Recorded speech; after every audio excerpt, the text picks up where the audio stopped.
Assalamualaikum warahmatullahi wabarakatuh.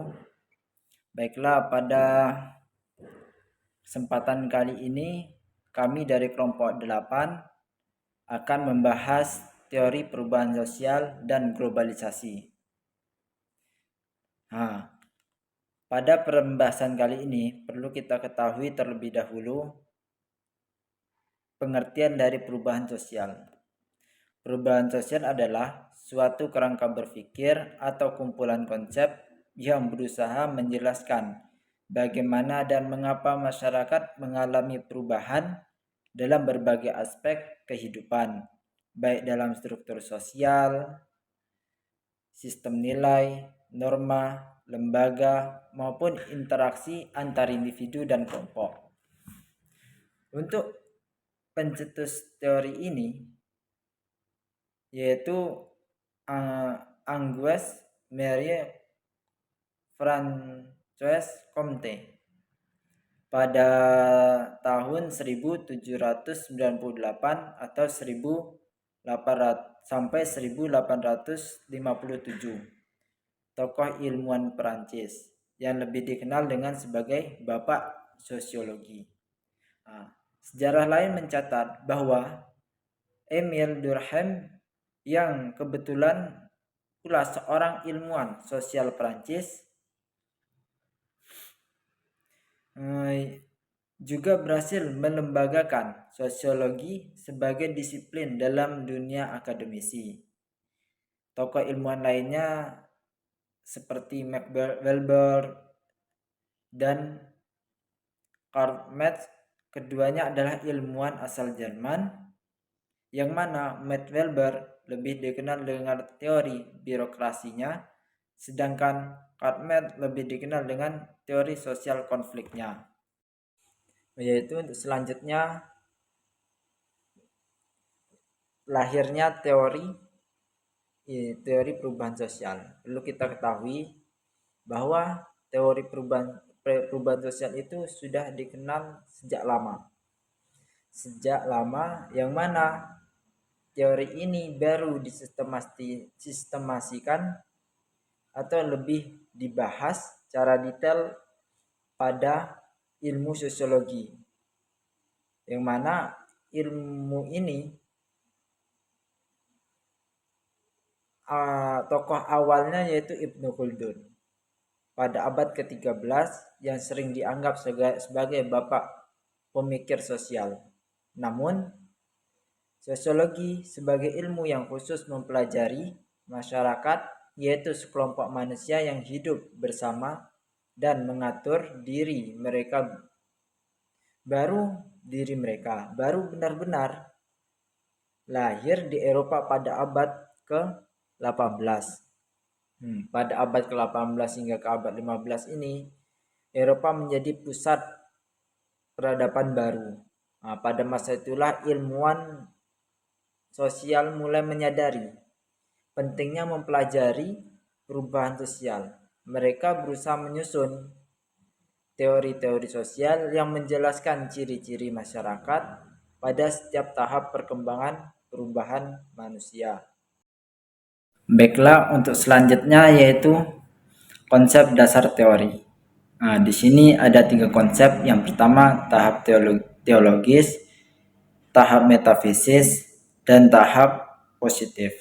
Yang mana pada tahap teologis ini adalah tingkatan pemikiran manusia bahwa semua benda di dunia mempunyai jiwa atau ruh, dan itu disebabkan oleh suatu kekuatan yang berada di atas alam manusia atau kekuatan supranatural atau adikotratif.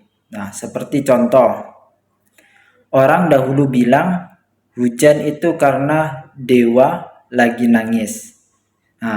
Mereka percaya ada roh atau dewa yang mengatur hujan itu. Terus tahapan yang kedua yaitu metafisis, yang mana manusia menganggap bahwa di dalam setiap gejala terdapat kekuatan-kekuatan atau energi tertentu.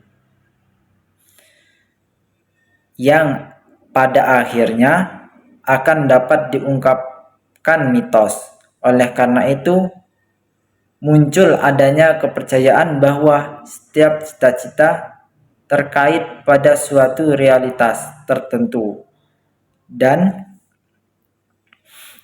tidak ada usaha untuk menemukan hukum-hukum alam yang seragam. Seperti contoh, setelah tadi berpikir, orang dahulu hujan turun karena dewa nangis. Nah itu, setelah itu mulailah orang berpikir, ada kekuatan gaib di langit yang bikin hujan itu turun.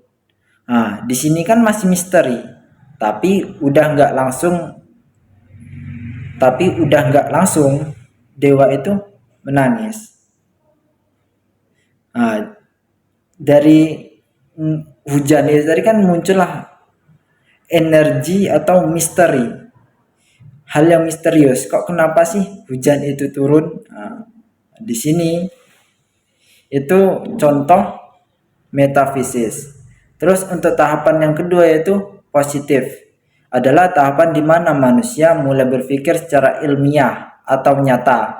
Tahapan positif atau yang selanjutnya disebut sebagai filsafat positisme, yang diartikan sebagai sesuatu dalam bentuk nyata, empiris, pasti, jelas, bermanfaat, serta lawan dari sesuatu yang negatif. Nah, yang mana hujan turun tadi karena uap di langit jadi awan, dan awan berat terus jatuh jadi air. Nah, itu udah ilmu pengetahuan yang bisa dijelaskan, yang mana bisa kita ambil kesimpulannya. Contoh dasar dari teori ini yaitu dari air hujan itu tadi kan orang dulu berpikir bahwa di situ Tuhan sedang menangis. Nah, terus tahapan selanjutnya, tahapan metafisis, mereka berpikir ada kekuatan yang membuat hujan itu turun tadi. Nah, di sini kan masih misterius. Tahapannya seperti mana orang. Terus baru masuk tahapan positif, yang mana tahapan ini sudah ilmiah, bahwa hujan turun itu disebabkan ada kumpulan awan yang mengakibatkan hujan itu turun, air itu turun ke bumi kembali. Nah, dari 3 teori tadi, terus muncullah kritik para ilmuwan atau pakar dari 3 teori tersebut. Yang pertama, ketidakpuasannya terhadap dominasi positisme, terutama terhadap latar belakang yang dianggap bersifat naturalistik dan deterministik. Naturalisme dan determinisme inilah yang di masa lalu sebagai. Teman-teman, sebelum kita masuk lebih jauh, mari kita pahami dulu apa itu globalisasi. Secara bahasa, globalisasi berasal dari kata global yang berarti mendunia, dan akhiran kata isasi yang artinya proses. Jadi, secara sederhana, globalisasi berarti proses menjadi mendunia. Sedangkan secara istilah, globalisasi adalah proses integrasi internasional yang terjadi karena adanya pertukaran pandangan, produk, ide, teknologi, dan budaya antar bangsa. Akibatnya, batas-batas antar negara, baik secara politik, ekonomi, maupun budaya menjadi semakin kabur. Selain pengertian secara umum, globalisasi juga dijelaskan oleh beberapa ahli. Yang pertama, menurut Anthony Giddens, globalisasi adalah hubungan sosial yang semakin intensif di seluruh dunia. Artinya, apa yang terjadi di suatu tempat bisa mempengaruhi masyarakat di tempat lain yang jauh. Jadi, dunia semakin terhubung dan saling mempengaruhi. Lalu, menurut Selo Sumarjan, Globalisasi adalah proses terbentuknya sistem organisasi dan komunikasi antar masyarakat di seluruh dunia dengan mengikuti aturan atau kaidah yang sama. Ini menekankan pentingnya adanya aturan bersama dalam interaksi global. Sementara, Malcolm Waters menyebut bahwa globalisasi adalah proses sosial yang membuat batas-batas geografis, sosial, dan budaya semakin kabur. Akibatnya, manusia lebih banyak diatur oleh kesadaran global daripada kesadaran lokal. Jadi, bisa kita simpulkan bahwa para ahli sepakat globalisasi menjadikan dunia lebih terhubung, aturan lebih seragam, dan kesadaran kita bergeser dari lokal ke global. Globalisasi bukanlah fenomena baru, melainkan sebuah proses panjang yang sudah berlangsung sejak berabad-abad. Lalu, akar sejarah globalisasi dapat kita lihat dari beberapa periode penting. Yang pertama, pada era penjelajahan abad ke-15 sampai ke-17, ketika bangsa Eropa seperti Portugis, Spanyol, Inggris, dan Belanda melakukan ekspedisi laut, perdagangan rempah, serta kolonialisasi. Kedua, revolusi industri pada abad ke-18 dan 19 yang ditandai dengan kemajuan teknologi seperti mesin uap, kereta api, dan kapal uap yang mempercepat produksi dan distribusi barang. Ketiga, pada abad ke-20 setelah Perang Dunia I dan II, muncul kesadaran akan pentingnya kerjasama internasional demi perdamaian dan pembangunan. Keempat, era Perang Dingin, ketika dunia terbagi menjadi blok barat dan timur yang mendorong persaingan dalam bidang teknologi, ekonomi, dan budaya. Terakhir, kita masuk ke era modern sejak akhir abad ke-20 hingga sekarang yang ditandai dengan kemajuan teknologi informasi, komunikasi, transportasi, dan digitalisasi yang membuat dunia terasa semakin tanpa batas. Lalu selanjutnya materi unsur-unsur pokok dalam globalisasi. Teman-teman, globalisasi memiliki beberapa unsur pokok. Yang pertama adalah internasionalisasi, yaitu proses meningkatnya hubungan antar bangsa dalam bidang ekonomi, politik, sosial, dan budaya. Misalnya, adanya perdagangan internasional, pertukaran pelajar, dan migrasi tenaga kerja. Batas antar negara tetap ada, tapi interaksi makin intens sehingga tercipta kerjasama dan saling ketergantungan. Yang kedua adalah liberalisasi, yaitu keterbukaan antar negara dengan menghapus hambatan dalam perdagangan, investasi, maupun tenaga kerja. Dengan liberalisasi, barang, jasa, modal, dan teknologi dapat bergerak lebih bebas di pasar global. Contohnya adalah ASEAN, AFTA, WTO, dan ASEAN atau Masyarakat Ekonomi atau ASEAN atau MIA. Selanjutnya, ada unsur universalisasi. Universalisasi adalah proses ketika suatu nilai, budaya, atau kebiasaan yang awalnya berasal dari satu tempat, kemudian menyebar ke seluruh dunia, sehingga diterima sebagai sesuatu yang umum. Misalnya, penggunaan bahasa Inggris sebagai bahasa bahasa internasional atau demokrasi. Lalu yang keempat adalah modernisasi. Modernisasi merupakan proses perubahan sosial menuju cara hidup yang lebih maju atau rasional atau efisien. Hal ini ditandai dengan berkembangnya ilmu pengetahuan, teknologi, dan industrialisasi. Modernisasi membuat masyarakat dunia semakin mudah berinteraksi dan mempercepat terciptanya dunia tanpa batas. Contohnya bisa kita lihat pada revolusi digital, transportasi cepat, dan juga perkembangan kecerdasan buatan atau AI. Unsur berikutnya adalah deteritorialisasi, artinya batas-batas wilayah suatu negara semakin melemah atau bahkan hilang dalam berbagai aktivitas manusia seperti ekonomi, politik, sosial, budaya, dan teknologi. Dengan adanya internet, transportasi, dan komunikasi modern, jarak dan ruang sudah bukan lagi penghalang.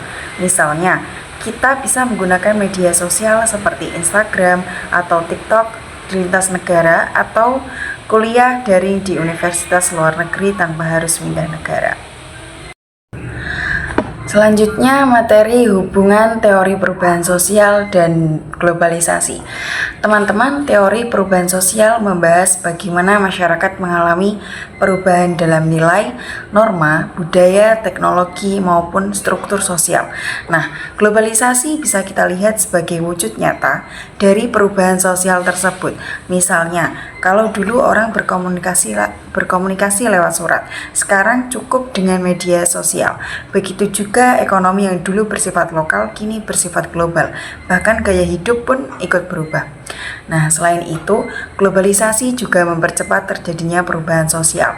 Hal ini karena adanya arus informasi, teknologi, dan budaya yang melintas batas negara. Contohnya, tren fashion, gaya hidup, bahkan cara kita belajar dan bekerja saat ini banyak dipengaruhi oleh interaksi global. Lalu teori perubahan sosial juga bisa menjelaskan globalisasi. Misalnya teori evolusi sosial melihat globalisasi sebagai tahap perkembangan menuju masyarakat yang lebih kompleks. Teori konflik memandang globalisasi sebagai bentuk dominasi negara maju atas negara berkembang. Sedangkan teori fungsionalis menganggap globalisasi sebagai cara agar masyarakat dunia lebih terintegrasi. Jadi, hubungan keduanya adalah globalisasi sebagai fenomena, sementara teori perubahan sosial menjadi kerangka untuk memahaminya. Dengan teori ini, kita bisa menjelaskan mengapa globalisasi terjadi, apa dampaknya, dan bagaimana masyarakat beradaptasi terhadap perubahan tersebut. Nah, untuk materi terakhir, yaitu faktor adanya hubungan antara teori perubahan sosial dan globalisasi. Ada beberapa faktor yang menunjukkan hubungan antara teori perubahan sosial dan globalisasi. Pertama, perubahan nilai dan norma sosial. Globalisasi membawa budaya, gaya hidup, dan pola pikir baru yang menggeser nilai masyarakat, misalnya dari tradisional ke modern. Yang kedua, perkembangan teknologi dan komunikasi seperti internet, media sosial, dan transportasi modern membuat interaksi antar bangsa semakin cepat, dan teori perubahan sosial membantu menjelaskan dampaknya pada masyarakat. Yang ketiga, ekonomi dunia yang saling terhubung. Perdagangan internasional, investasi, dan pasar global mengubah struktur ekonomi lokal. Teori perubahan sosial di sini berfungsi untuk memahami dampak globalisasi ekonomi terhadap pekerjaan, kelas sosial, dan kesenjangan. Selanjutnya, faktor keempat adalah mobilitas manusia dan migrasi. Perpindahan orang antar negara menciptakan masyarakat multikultural, dan teori perubahan sosial menjelaskan bagaimana proses integrasi, asimilasi, atau bahkan konflik bisa terjadi. Yang kelima, politik dan kekuasaan global. Globalisasi melahirkan tatanan politik baru, misalnya peran PBB, WTO, atau isu geopolitik. Teori perubahan sosial membantu memahami bagaimana kekuatan global ini berpengaruh sampai ke tingkat lokal. Keenam, tuntutan terhadap identitas dan moderasi budaya. Globalisasi sering memunculkan krisis identitas budaya, sehingga teori perubahan sosial menganalisis apakah masyarakat melakukan resistensi, adaptasi, atau membentuk budaya campuran antara lokal dan global. Kesimpulan dari materi yang kami sampaikan yaitu teori perubahan sosial menjelaskan bagaimana masyarakat mengalami pergeseran dalam nilai, norma, struktur sosial, budaya, hingga teknologi. Sedangkan globalisasi merupakan bentuk nyata dari perubahan tersebut yang bersifat cepat, meluas, dan mendunia. Globalisasi ditandai dengan internasionalisasi, liberalisasi, universalisasi, modernisasi, serta deteritorialisasi yang membuat batas antar negara semakin kabur dan masyarakat dunia semakin terhubung. Hubungan keduanya sangat erat karena teori perubahan sosial membantu memahami mengapa globalisasi terjadi, bagaimana pengaruhnya terhadap pola hidup, ekonomi, politik, serta budaya, dan bagaimana masyarakat beradaptasi maupun menghadapi tantangan seperti kesenjangan sosial dan krisis identitas. Dalam pandangan Islam, perubahan sosial dan globalisasi perlu diarahkan sesuai prinsip tauhid, akhlak, keadilan, serta tanggung jawab manusia sebagai khalifah di bumi ini. Sehingga kemajuan global dapat membawa manfaat dan kemaslahatan bagi seluruh umat manusia.